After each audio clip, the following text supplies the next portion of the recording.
If you're going to restrict people's right to self-defense, then don't you think that you should provide them defense? Yeah, that's something you would have to contact my supervisor, sir. That's beyond my decisions. Well, are you a licensed peace officer in the state of Texas?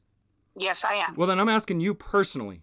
When the law restricts people from carrying firearms or tools of self-defense into a building, and you're the one who's going to enforce that restriction of firearms and self-defense, don't you think that you should be providing the defense for those who you have disarmed? Sir, I don't make the laws. I just enforce them, sir. And it sounds like you don't give a shit who gets murdered because of the laws, do you? I have answered your question. If you have any further questions, I can direct you to my main office where you can get more information, or you can talk to our attorneys for the school district, but you would have to go through human resources, sir. Now, do these attorneys in human resources protect human lives, or do they just protect you after human lives get mowed down in your gun-free zone? You would have to ask them, sir. Yeah. So my last video was about United Independent School District Police in Loredo, Texas, getting a warrant, kicking in a door, pointing guns at children, and then arresting their father for allegedly carrying a firearm into a school. If you missed that video, click the link in the top right corner to watch that now. In summary, I called the police department about the incident, and they adamantly denied that the man arrested ever walked into a school with a firearm, even though that was what they told the judge to obtain a warrant. In that last video, I only played part of the phone call with the school police because I felt like the second part of our conversation should be a video and a topic all its own. The last video ended with the public information officer telling me that they have a number of buildings that have been designated as gun-free zones and that they don't have any police enforcement at most of these locations. I guess, again, I'm not a lawyer. I am misunderstanding why you would allow it in this school building and not in other school buildings. Sure. The thing is that in the buildings that are owned by the school that are not educational institutions like campuses, police officers are not always there present as we are inside the campuses. Okay, so these buildings then where it's not an educational setting, there are not kids there are not police officers there, and firearms are restricted. So anybody could walk in there with a firearm, and because nobody else is armed, because it's illegal, and there are no police there, you could just mow down every single person in that building like they did in Uvalde in the gun-free zone, and police won't be there, and nobody would be legally armed to defend themselves. Is that right?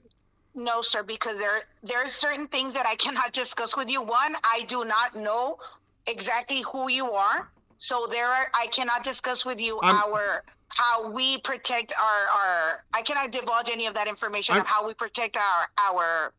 I'm Jim Johnson. I'm employees. I'm well known in the community. My name is Jim Johnson. Everybody calls me Grande. Okay. You can call me Grande.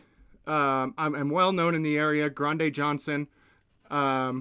And obviously this guy was able to walk in, spend 20 minutes there, and then not be caught until 2 days later. You're telling me I don't know that he was there for 20 minutes. But you're telling me there was no police there and that it's a gun-free zone, and so nobody in there is armed, and so anybody who wants to break the law can just walk in there and mow everyone down. Well, apparently they did break the law, and there was repercussions, sir. 2 days later. So kind of like in Uvalde, where somebody broke the law, and hours later, after all the children were massacred, because nobody was allowed to have a gun in there, they had to wait for the police, who, just like in your situation, weren't there. And then the police. So, all right, I think I understand. You have restricted firearms in all of these places and refused to provide protection for those who are obeying the law by not bringing their firearms into the building. Sir, that's not my rule. That's a school policy. You can bring it up to the superintendent and the board members. It's a school policy or a law that you can't bring firearms into schools? Sir, I have answered your question. If you have any further questions, I can direct you to my main office where you can get more information, or you can talk to our attorneys for the school district, but you would have to go through human resources, sir. Now, do these attorneys in human resources protect human lives, or do they just protect you after human lives get mowed down in your gun-free zone? You would have to ask them, sir. Yeah. Well, I'll just tell you, as a parent, I'm absolutely disgusted that you guys would forcibly disarm everyone and then leave our children as fish in a barrel to be mowed down If you're going to restrict people's right to self-defense, then don't you think that you should provide them defense? Yeah, that's something you would have to contact my supervisor, sir. That's beyond my decisions. Well, are you a licensed peace officer in the state of Texas? Yes, I am. Well, then I'm asking you personally. When the law restricts people from carrying firearms or tools of self-defense into a building, and you're the one who's going to enforce that restriction of firearms and self-defense, don't you think that you should be providing the defense for those who you have disarmed? Sir, I don't make the laws. I just enforce them, sir. And it sounds like you don't give a shit who gets murdered because of the laws, do you? Sir, this ends my conversation with you, sir. Have a good day. Yeah. It's been my personal experience that most people like to debate important topics with emotion rather than with logic and reason. And unfortunately, these illogical arguments really do persuade a lot of sheep. All I have to say is that if you don't believe schools should be gun-free zones, then you hate children and you want them all to die. I don't need to provide any facts or evidence that this statement is true, because if you argue with me, I shame you for hating children and wanting them to die. If we were to talk about facts, logic, and reason, we would talk about the timeless and universal fact that criminals prefer their victims to be weaker than they are. We would talk about the fact that a gun puts a 70-year-old grandmother on the same level playing field as a 30-year-old MMA fighter and gives her an actual fighting chance if she's attacked. We would probably talk about the fact that over 200,000 women per year use a gun to defend themselves against sexual abuse. We might talk about how police can't protect you when they're 15 minutes away, which is why armed citizens kill more than 2 times as many criminals as police do every year. We'd probably talk about how police are really bad at knowing who's actually a criminal and who's an innocent bystander, as 11% of police killings involve an innocent person being mistaken for a criminal. In the 80s and 90s, a number of studies were done in different states to see if passing concealed carry laws would decrease violent crime. In other words, they wanted to see if arming the general population while they're outside of their homes would reduce crime.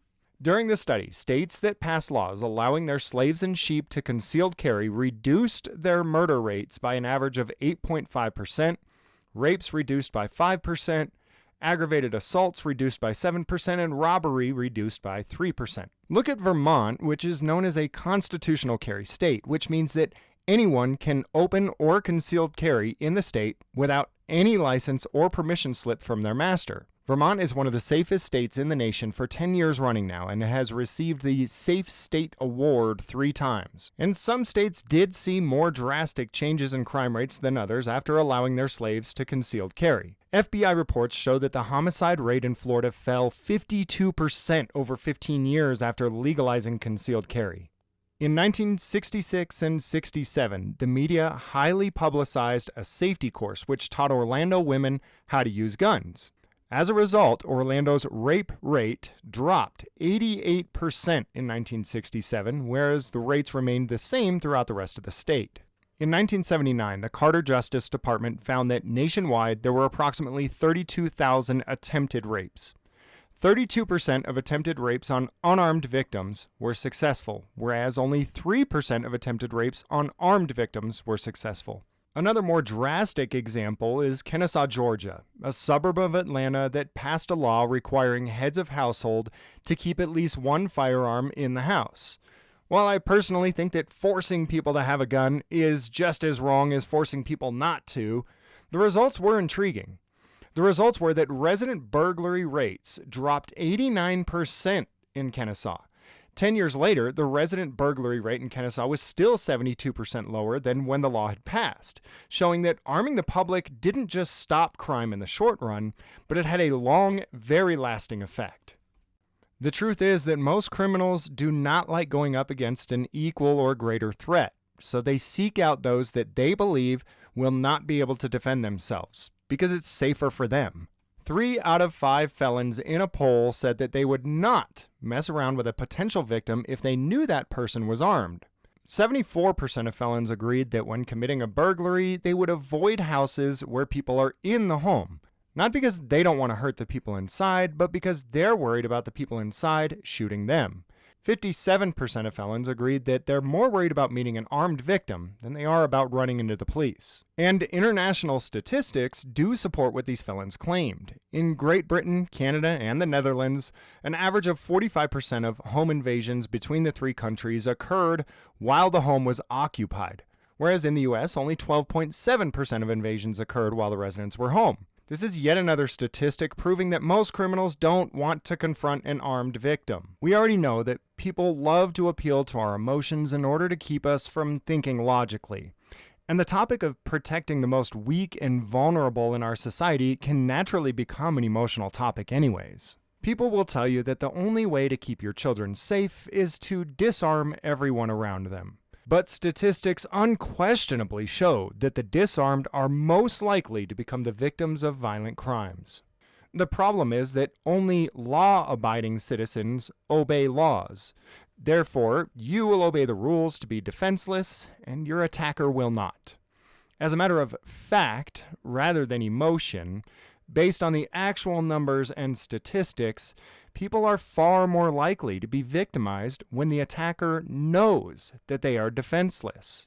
And who could be more defenseless than a building full of children where none of the adults are allowed to have anything more than thoughts and prayers to defend the children? This makes all gun-free zones well-known, well-marked, labeled defenseless victim zones, aka easy targets for criminals.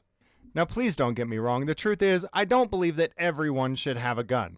As a matter of fact, my wife and I do not allow our 2, 4, and 6-year-old to be armed with guns. And we genuinely think it's a good idea to not arm toddlers. You can call us tyrants, but we are not going to allow our toddlers to have firearms. We do, however, understand that we have a duty to protect our toddlers that are not capable of responsibly defending themselves. So who's going to protect everyone in these gun-free zones?